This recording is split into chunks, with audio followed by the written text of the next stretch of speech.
నెల్లూరు జిల్లా కొడవలూరు మండలం రాజుపాలెం గ్రామంలో వేమిరెడ్డి ప్రశాంతిరెడ్డి స్థానిక టీడీపీ నేతలతో కలిసి ఎన్నికల ప్రచారం నిర్వహించారు. ముందుగా ప్రశాంతిరెడ్డికి గ్రామ నాయకులు గజమాలతో ఘన స్వాగతం పలికారు. ఈ సందర్భంగా ఆమె ప్రచార రథంపై ఎన్నికల ప్రచారం చేపడుతూ మే 13న జరిగే ఎన్నికల్లో ప్రజలందరూ సైకిల్ గుర్తుపై 2 ఓట్లు వేసి నన్ను ఎమ్మెల్యేగా, వేమిరెడ్డిని ఎంపీగా భారీ మెజారిటీతో గెలిపించాలని అభ్యర్థించారు. అనంతరం ప్రశాంతిరెడ్డి ప్రజల్ని ఉద్దేశించి ప్రసంగించారు. నియోజకవర్గం వ్యాప్తంగా ప్రజల ఆదరాభిమానాలు చూస్తుంటే ప్రసన్న ఓటమి ఖాయమని అన్నారు. ప్రజాసేవే పరమావధిగా ప్రజల ఆదరాభిమానాలు పొందుతున్న నాయకుడు వేమిరెడ్డి ప్రభాకర్ రెడ్డి అని, వారిని విమర్శించే అర్హత పూటకో పార్టీ మారే చరిత్ర ఉన్న ప్రసన్నకు లేదన్నారు. ఈ కార్యక్రమంలో మండల పార్టీ అధ్యక్షులు కోటంరెడ్డి అమరేంద్రరెడ్డి, మందిపాటి ప్రవీణ్ కుమార్ రెడ్డి, మందిపాటి రమణారెడ్డి, కరకటి మల్లికార్జున, ఇరువురు శ్రీధర్రెడ్డి, ఎంపీటీసీ గరికపాటి రాజా, బండి కిరణ్, తువ్వర ప్రవీణ్, నాసం ప్రసాద్, మండల నాయకులు, కార్యకర్తలు పాల్గొన్నారు. ఈరోజు ఇంత ఘన స్వాగతం పలికిన నార్త్ రాజపాలెం గ్రామ ప్రజలకి, సోదర సోదరీమణులకి, అదేవిధంగా తెలుగుదేశం నాయకులకి, కార్యకర్తలకి, బీజేపీ నాయకులకి, జన సైనికులకి అందరికీ నా నమస్కారాలు తెలుపుకుంటున్నాను. మీకందరికీ తెలుసు, ఉమ్మడి ఎన్డీఏ ఎమ్మెల్యే అభ్యర్థిగా కోవూరు నియోజకవర్గం నుంచి చంద్రబాబు నాయుడు గారి ఆశీస్సులతో మీ ఆడపడుచుగా మీ ముందుకొచ్చాను. అలాగే ఎంపీగా వేమిరెడ్డి ప్రభాకర్ రెడ్డి గారు నెల్లూరు నుండి పోటీ చేస్తున్నారు. కాబట్టి మీ అందరూ ఆలోచించి మీ పవిత్రమైన ఓటును 2 ఓట్లు సైకిల్ గుర్తు మీదేసి మమ్మల్ని ఇద్దరిని గెలిపించాలని మిమ్మల్ని అందరినీ ప్రార్థిస్తున్నాను. ఎందుకంటే తెలుగుదేశం ప్రభుత్వం అధికారంలోకి వస్తే అది మీ ప్రభుత్వం, ప్రజల ప్రభుత్వం, సామాన్యుల ప్రభుత్వం. చంద్రబాబు నాయుడు గారు ముఖ్యమంత్రి అయితే సంక్షేమము, అభివృద్ధి సమపాలనలో సమర్థవంతంగా మీకు అందివ్వగల నాయకుడు.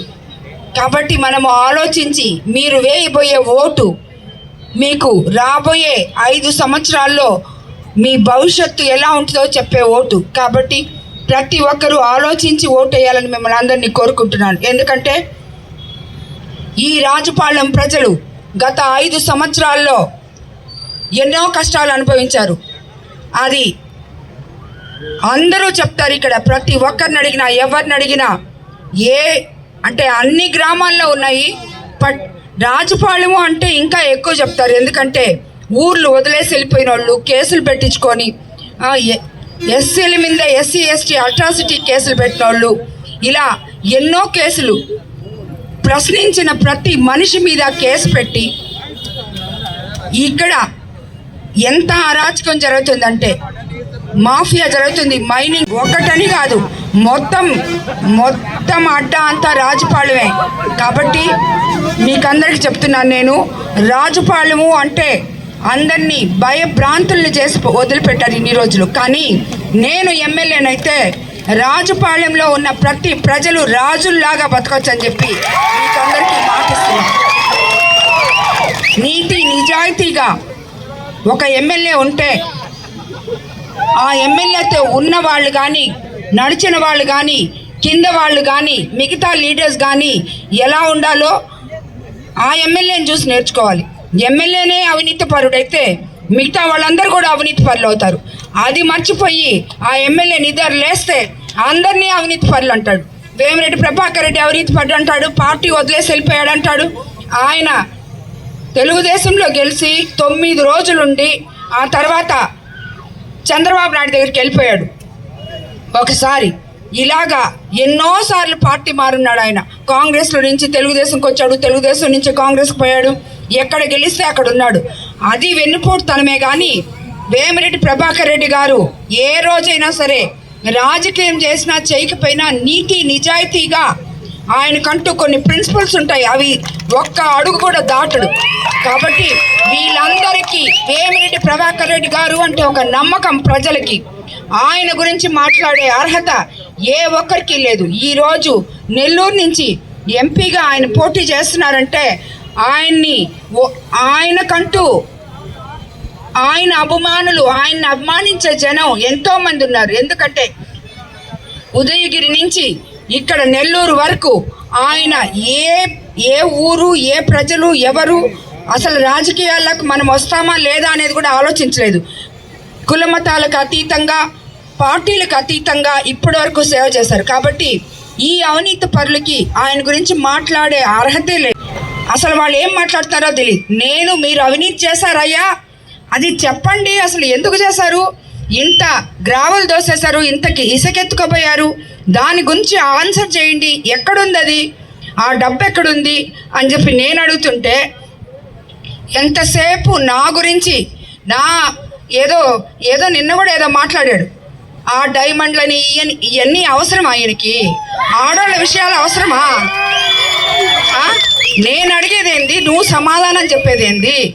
ఫ్రస్ట్రేషన్లో ఏం మాట్లాడుతున్నాడంటే ఆఖరాకి ఈరోజు వాళ్ళ నాయకుడిని కూడా ఏదో మాట్లాడేశాడు. వాళ్ళ నాయకుడిని కూడా ఎలక్షన్ ముందు ఇట్టుంటాడు, ఎలక్షన్ తర్వాత ఇట్టుంటాడని మాట్లాడేశాడు. కాబట్టి నేను చెప్తున్నాను, రాజకీయ నాయకులుగా మీరు అయిపోయింది, ఇంకా 4 రోజులు ఉంది ఎలక్షను. మీ పని మీరు చేసుకోండి. 6 సార్లు ఎమ్మెల్యేగా గెలిచారు. మీరేమైనా చేస్తుంటే ప్రజలకి కనీసం ఈ రాజపాలెంలో ఇంత చుట్టుపక్కల గ్రావెలు అన్ని ఇసుక మొత్తం ఏమేమి ఉన్నాయో అన్నీ ఎత్తేసారు. కనీసం ఈ రాజపాలెంలో శ్మశానం ఉందా సరిగ్గా అని అది కూడా చూసుకోలేకపోయారు కనీసం. ఎందుకంటే మీ వాళ్ళు శ్మశానం గురించి నాకు రాసిచ్చున్నారు. మరి ఈ దోచేసిన డబ్బుల్లో అదే చెప్తున్నా నేను, ఈ దోచేసిన డబ్బులో రియల్ ఎస్టేట్ అయితేనేమి, ఎక్కడన్నా వాళ్ళు వెడల్పుగా రోడ్లు వేశారు, డ్రైన్లు ఉన్నాయి, దాన్ని అందంగా తీర్చిదిద్దారు అంటే దాని పక్కనే ఒక రియల్ ఎస్టేట్ ఉంటుంది, లేకపోతే అది కూడా చేయరు. విలేజెస్లోకి కొన్ని గ్రామాల్లోకి వాళ్ళు అడుగుపెట్టిన పాపాలు పోలేదు. 6 సార్లు ఎమ్మెల్యేలైనా సరేనా, ఎన్ని దగ్గరలో నీళ్లు లేవు, శ్మశానాలు లేవు. ఇప్పటికి నేను 60 గ్రామాలకు వెళ్తే ప్రతి దగ్గర ఇదే సమస్య. కానీ వాళ్ళు మేము అంతా ఇది డెల్టా ప్రాంతం, మేము అభివృద్ధి చేసేసాం, ఇంకేం లేదు చేయడానికి, మేము చేసిందంతా చేసేసామని చెప్పి మాట్లాడుతున్నారు. ప్రజలారా మీరందరూ ఆలోచించండి. మీరు ఈ 5 ఏళ్లలో ఏం పొందారు, ఏం అభివృద్ధి పొందారు, ఎమ్మెల్యే మీకు ఏం చేశాడు అని ఆలోచించి మరి మీ ఓటు హక్కును మిమ్మల్ని వినియోగించమని నేను చెప్తున్నాను. ఎందుకంటే 35 రోజుల నుంచి నేను రాజకీయాల్లోకి వచ్చాను. నాకు కెపాసిటీ ఉంది. ఎమ్మెల్యేగా అయితే ఈ కోవూరు ప్రజలకి ఏం చేస్తానో అని చెప్పి నేను చెప్పగలుగుతున్నాను. అవినీతి రహిత కోవూరుని మీకు అందిస్తానంటే దానికి కూడా ప్రతిపక్ష నాయకులు అదెట్టు అందిస్తారు, అవినీతి వాళ్ళు చేస్తున్నారు, వీళ్ళు చేస్తున్నారు, అవినీతి లేకుండా ఎట్ట చేస్తుందో చూద్దాం అంటున్నారు. ఎట్ట చేస్తానో చేసి చూపిస్తానని వాళ్ళందరికీ మాట ఇస్తున్నాను.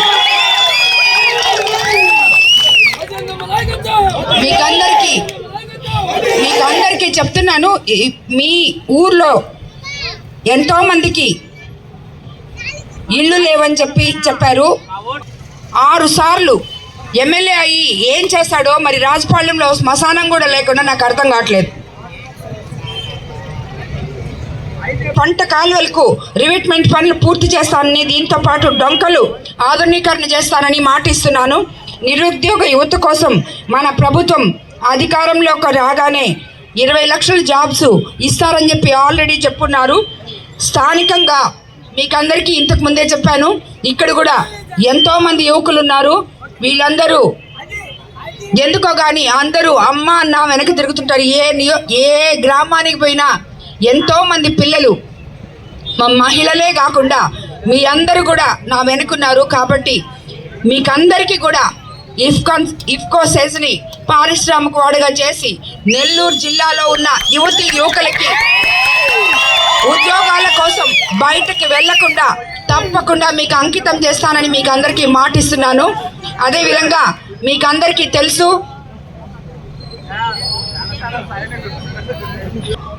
ఇలా మేడం చెప్పేసి వెళ్ళిపోతున్నాను. నేను ప్రతిసారి చెప్తున్నాను, ఇవన్నీ చెప్తున్నారు, వెళ్ళిపోతున్నారు. మళ్ళీ ఈ మాదిరి రాజకీయ నాయకులకి ఇది మామూలే. ఇది చేస్తారో లేదో అని చెప్పి మాత్రం ఆలోచించిపోకండి. నేను రాజకీయ నాయకురాల్ని కాదు. మీ మీద ఇప్పుడు రాజపాలెం ఎంత భయంతో మీరు ఎవరైనా వచ్చి బయటకు వచ్చి మేము ఓటేయాలంటే కూడా మీరు భయభ్రాంతులకు గురై ఉన్నారని చెప్పి చాలామంది చెప్తుంటారు. మా లోకల్ లీడర్స్ వాళ్ళు వచ్చిన తర్వాత మీకు అందరికీ చాలా ధైర్యం వచ్చిందని కూడా చెప్పారు. కాబట్టి మీకందరికీ చెప్తున్నాను, భయం వదలండి, బయటికి రాండి, మీకేం కావాలో మీరు తెలుసు. ఎమ్మెల్యే అయితే మీ మీద పెత్తనం చేసే రాజకీయ నాయకులు కాదు. నేను మీకోసం సేవ చేయడానికై, మీకు సపోర్ట్గా ఉండడానికి, మీకు ఏ సమస్యలున్నా తీర్చడానికి, అలాగే ఇక్కడ రాజపాళ్యంలో ఎంతమంది మీద ఎస్సీ ఎస్టీ అల్ట్రాసిటీ కేసులు పెట్టున్నారో తెలుగుదేశం ప్రభుత్వం అధికారంలోకి రాగానే ఆ కేసులన్నీ తీపిస్తానని మీకు అందరికీ మాటిస్తున్నాను. అదేవిధంగా కాబట్టి మీకందరికీ ఒకటే మాట చెప్తున్నాను, అందరూ ఏ సమస్య ఉన్నా రాజకీయ నాయకులు కానీ, కార్యకర్తలు కానీ, సామాన్య ప్రజలు కానీ నేరుగా నా దగ్గరికి రావచ్చు. నా తలుపులు ఎప్పుడూ తీసే ఉంటాయి. మీ సమస్యలు తీర్చడానికే నేను రాజకీయాల్లోకి వచ్చాను. మీకు మాటలు చెప్పేసి వెళ్ళిపోయే పని అయితే నాకు ఈ రాజకీయాలు అవసరమే లేదు. కాబట్టి మీరందరూ గుర్తుపెట్టుకోండి, సైకిల్ గుర్తు మీద 2 ఓట్లు వేయండి. ఈరోజు మీరందరూ నా ముందుండి మమ్మల్ని గెలిపించండి. తర్వాత నేను మీ ముందుండి మీ సమస్యలన్నీ తీరుస్తానని మీకు అందరికీ మాటిస్తున్నాను. అందరికీ నమస్కారం. చంద్రబాబు నాయుడు గారి ఆశీస్సులతో ఈరోజు వేమిరెడ్డి ప్రశాంత్ రెడ్డి గారు కోవూరు నియోజకవర్గానికి తెలుగుదేశం పార్టీ అభ్యర్థిగా పోటీ చేయడం జరిగింది. ప్రభాకర్ రెడ్డి గారు గతంలో నేను సుమారు ఇరువురు శ్రీధర్ రెడ్డి గారు 10 సంవత్సరాల క్రితం 12 సంవత్సరాల క్రితం సుమారు నార్త్ రాజపాలెంలో గ్రామంలో బాల్ బ్యాడ్మింటన్ పోటీలో రాష్ట్ర స్థాయిలో ఏర్పాటు చేస్తే మేమిద్దరం ఆయన ఇంటికి వెళ్ళి, ఆ రోజు ఆయన అసలు రాజకీయాల్లో లేరు, అందరూ బాగా అయినాలి, వాళ్ళ కుటుంబం సంగతే, ప్రభాకర్ రెడ్డి గారి సంగతి. మేమిద్దరం వెళ్ళి, అన్నా మేము రాజపాలెంలో ఇట్లా రాష్ట్ర స్థాయి బాలికలు ఆటల పోటీలు నిర్వహిస్తున్నాం, భోజన ఖర్చు సుమారు ₹1,00,000 అవుతుందని 14 సంవత్సరాల క్రితం ఆయన ఇంటికి పోతే మరో మాట్లాడకుండా లోపల నుంచి ₹1,00,000 తీసుకొచ్చి మాకు ఇచ్చిన ఘనత వేమిరెడ్డి ప్రభాకర్ రెడ్డి గారిది. సుమారు 14 సంవత్సరాల క్రితం అటువంటి దానాల ధర్మాలు కోట్ల రూపాయలు చేసినటువంటి వ్యక్తి వేమిరెడ్డి ప్రభాకర్ రెడ్డి గారు.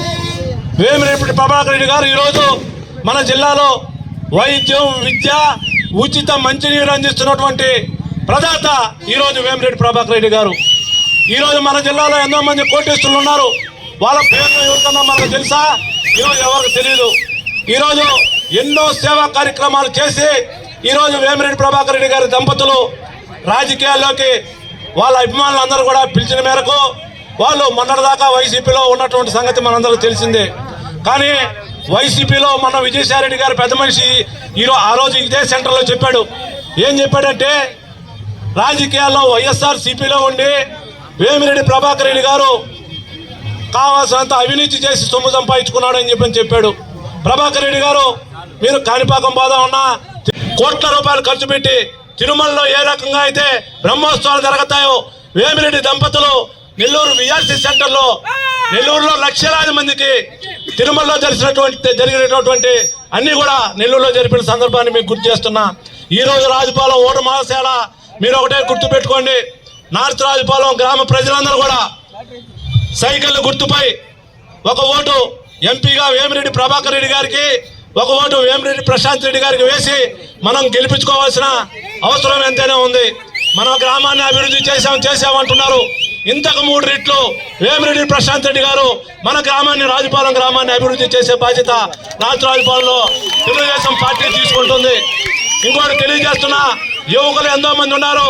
పక్కనే ఇఫ్కో కిసాన్ చేస్తుంది మనకు 10 కిలోమీటర్ల దూరంలో. చంద్రబాబు నాయుడు గారు ఎన్నో పరిశ్రమలు తీసుకొచ్చి మనకి ఎంపీగా వేమిరెడ్డి ప్రభాకర్ రెడ్డి ఉంటారు. వేలాది మంది యువకులకి అక్కడ ఉద్యోగ అవకాశం మేము కల్పిస్తామని చెప్పని తెలియజేసుకుంటున్నా. అలాగే నార్త్ రాజపాలెం గ్రామంలో చాలా శ్మశానాలు అయితేమి, పరిధిన వాళ్ళు డ్రైన్లు అయితేమి, ఊళ్ళో పంట కాలాలు అయితేమి, వ్యాపారస్తులకు కావాల్సినటువంటి అవసరాలేమి అన్నీ కూడా తెలుగుదేశం పార్టీ నాయకులు, కార్యకర్తలు మేమందరం చేస్తామని చెప్పి తెలియజేసుకున్నా. ఒకటే మాట తెలియజేస్తున్నా, మీరు మా ఊరిళ్ళకి రావాల్సిన పని లేదు. రేపు గెలిచిన తర్వాత ప్రశాంతి మేడం కానీ మాకు కానీ ఒక ఫోన్ చేస్తే మీ ఇంటికాడికి వచ్చి నార్త్ రాజభవన్లో గడప గడపకు వచ్చి మీకు ఏ అవసరం ఉన్నా చంద్రబాబు నాయుడు ఇచ్చేటటువంటి ఏ స్కీమ్లైనా మీ ఇంటికి చేరస్తామని చెప్పి తెలియజేసుకుంటూ చెప్పుకుంటూ పోతే చాలా ఉన్నాయి, ఇంకా చాలా మంది మాట్లాడారు. కాబట్టి నాకు ఈ అవకాశం వచ్చినటువంటి నార్త్ రాజపాలెం గ్రామ ప్రజలందరూ కూడా తల్లిదండ్రులకు పిల్లలంటే ఎంతో ప్రాణం. వారి ఆరోగ్యం కోసం ఎంతగానో తపిస్తారు. పిల్లలకేదైనా ఆరోగ్య సమస్య వస్తే తల్లడిల్లిపోతారు. వైద్య రంగంలో వస్తున్న మార్పులకు అనుగుణంగా అత్యున్నత ప్రమాణాలు పాటిస్తూ చిన్నారుల ఆరోగ్య వికాసానికి సంరక్షణనిస్తోంది నారాయణ హాస్పిటల్.